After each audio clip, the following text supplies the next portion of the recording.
भेड़िया हमें ज़िंदगी के वो राज सिखाता है जो कि हमारी ज़िंदगी गुजारने के लिए बहुत ज़्यादा ज़रूरी है।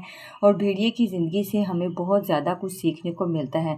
अगर हम भेड़िए की साइकोलॉजी को समझें तो हम ज़िंदगी में सक्सेसफुल हो सकते हैं, ज़िंदगी में कामयाब हो सकते हैं। कैसे हम भेड़िए के असूलों को अपनाएंगे और कैसे हम कामयाब होंगे, आज का जो मेरा टॉपिक है इसी से मुतल्लिक है। तो वीडियो को एंड तक ज़रूर वॉच कीजिएगा। ये वीडियो जो है वो आपके लिए बहुत ज़्यादा इंफॉर्मेटिव होने वाली है। अस्सलाम वालेकुम, आई होप सो आप सब ठीक होंगे। अल्हम्दुलिल्लाह मैं खैरियत से हूँ। जहाँ भी रहें खुश रहें, आबाद रहें, इस नेक दुआ के साथ आज के व्लॉग का स्टार्ट करती हूँ। भेड़िए की जो ज़िंदगी है ना वो बहुत ज़्यादा खूबसूरत होती है और वो अपनी ज़िंदगी में बहुत ज़्यादा अच्छे फ़ैसले करता है और इसकी ज़िंदगी से हमें बहुत ज़्यादा कुछ सीखने को मिलता है। तो वन बाय वन हम शेयर करेंगे।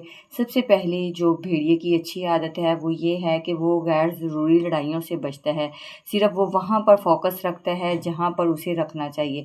तो इसी तरह से हमें भी इसकी ज़िंदगी से सीखने को ये मिलता है कि हमें गैर ज़रूरी लड़ाइयों से बचना है। हमने सिर्फ उन लोगों से मिलना है। कुछ लोगों से हम सलाम लेकर ही आगे चले जाते हैं और कुछ लोग ऐसे होते हैं कि जिनसे हम मिलते हैं। तो हर किसी से बहस मुबाहिसा नहीं किया जाता, क्योंकि कुछ लोगों से हम जब बहस करते हैं तो वो हमारा बहुत ज़्यादा फ़ायदा उठाते हैं।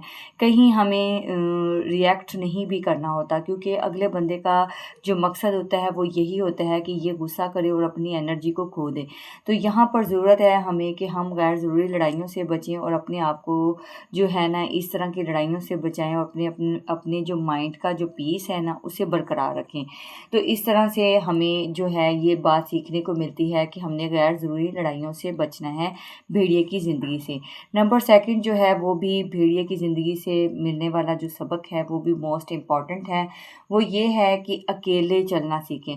बहुत सारे ऐसे लोग होते हैं जो बगैर किसी की रहनुमाई के नहीं चलते, लेकिन भेड़िया जो होता है वो अपने इस मकसद के लिए अकेला चलता है। वो किसी को इस बारे में जो है ना नहीं बताता।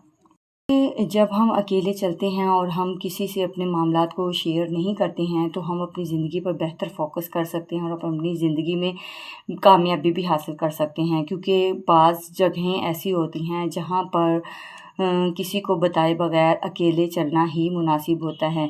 तो कितनी अच्छी ये भेड़िए की साइकोलॉजी है कि अकेला चलना सीखना चाहिए।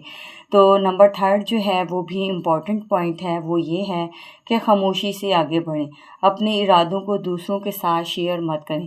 हम में से हर जो भेड़िया है वो भी इसी तरह ही करता है कि खामोशी से आगे बढ़ता है और इसका वबेला नहीं मचाता।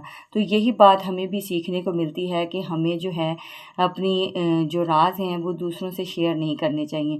क्योंकि कुछ प्लान्स ऐसे होते हैं कि अगर हम उन्हें बता देते हैं ना तो फिर वो हम उन पर सही तरह से फोकस नहीं कर पाते, क्योंकि जितने मुंह उतनी बातें। हर कोई हमें जो है ना सजेशन दे रहा होता है। कोई पॉजिटिव सजेशन देता है और कोई नेगेटिव सजेशन देने वाले ज़्यादा होते हैं। तो हमारा जहन जो है ऑटोमेटिकली नेगेटिव सजेशन की तरफ जाता है और हम दिल बर्दाश्ता होकर उस जो मकसद है उससे छोड़ देते हैं और हम कंटिन्यू नहीं कर पाते। तो बेहतर है कि हम अपने जो प्लान्स हैं वो भेड़िए की तरह शेयर ना करें, क्योंकि जो चीज़ हम शेयर करेंगे उसमें मिक्स कंटेंट बन जाएगा। जैसे कि कोई मशवरा दे रहा है, कोई मशवरा दे रहा है। इसी तरह से हमारे जो प्लान्स होते हैं वो भी इसी तरह से ही होते हैं। तो हमने क्या करना है, खामोशी से आगे बढ़ना है और अपने प्लान्स को दूसरों से जो है ना वो छुपा कर रखना है। हाँ, जब आप कामयाब हो जाएंगे तो लोगों को ऑटोमेटिकली ही पता चल जाएगा। तो ये जो भेड़िए की साइकोलॉजी है ना, ये पॉइंट ये मुझे बहुत ज़्यादा अच्छा लगा। नंबर 4 जो है वो ये है कि अपने जैसे ज़हन रखने वाले लोगों में बैठें, क्योंकि जैसी आपकी सोहबत होगी वैसे ही आपके ज़हन पर असर होगा।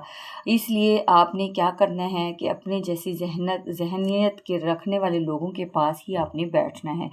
क्योंकि अगर हम नेगेटिव लोगों में बैठेंगे तो हमारे ज़हन पर नेगेटिव असर पड़ेगा, और अगर हम पॉजिटिव लोगों में बैठेंगे तो अगर हम नेगेटिव हुए भी तो हम पॉजिटिव हो जाएंगे।